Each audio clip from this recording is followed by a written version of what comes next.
My name is Selia Ambriz. I'm 83 years old. I was born on November 22nd, 1932. My parents were named Felix Quiroz and Elena Rodriguez, and they came to the United States where my dad was working. So he was here before. He worked at Sherwin-Williams company for many, many years. I think he retired after 30 years.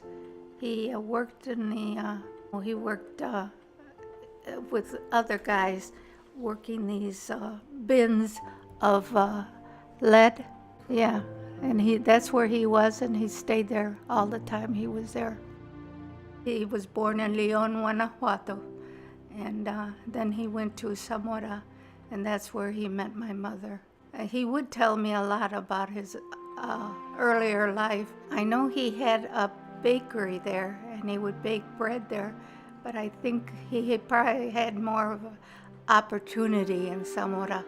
He had two brothers, Miguel and Socrates. His older brother, Miguel, was tall and thin like Pa. Finances were very, very low. I mean, Dad was the only one working, and he didn't make that much. His personality changed when he would drink, and he would drink sort of every weekend. Would come Monday, he'd go to work and work the whole week, so that didn't bother him doing that. It bothered me a lot, yeah, because I thought he was getting sick, with the liquor. But he did favor me. I don't know, just his attitude towards all the others. He didn't talk to them that much, and he would talk to me a lot. Well, he had a farm, tomatoes. He grew tomatoes there, and I would go help him, and the boys would go once in a while. But I became his favorite because my sisters never went. It was only me.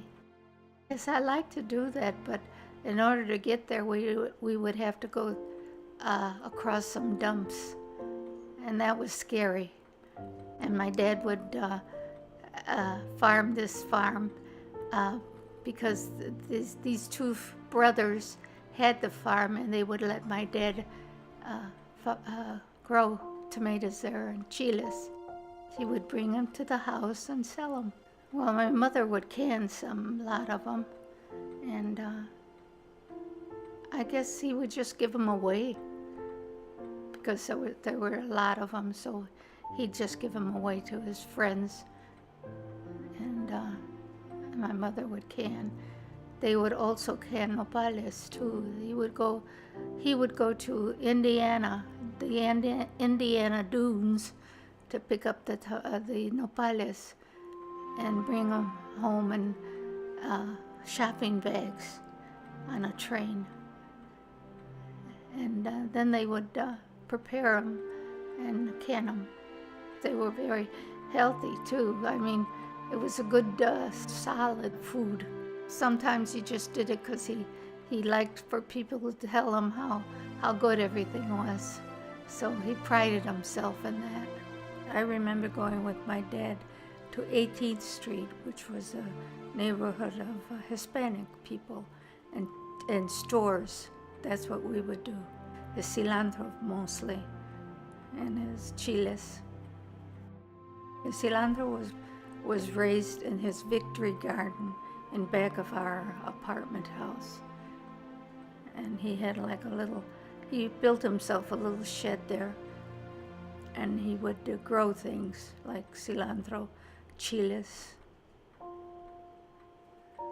Yeah, he called it the victory garden because it was sort of like when the World War II was on. So the one that went to Mexico first was my dad, because my mother wanted to stay here and wait till Mary graduated. And as soon as Mary graduated, then she decided to go to Mexico and be with him. He was retired and he had a home there in Zamora, and they were going to go have a good life there. Yes, I think that was the plan, because what would they do here? He wanted to go back and fix his house and do whatever he wanted to do there. Maybe plant a little bit of corn and raise some pigs. But yeah, they had a happy life there too.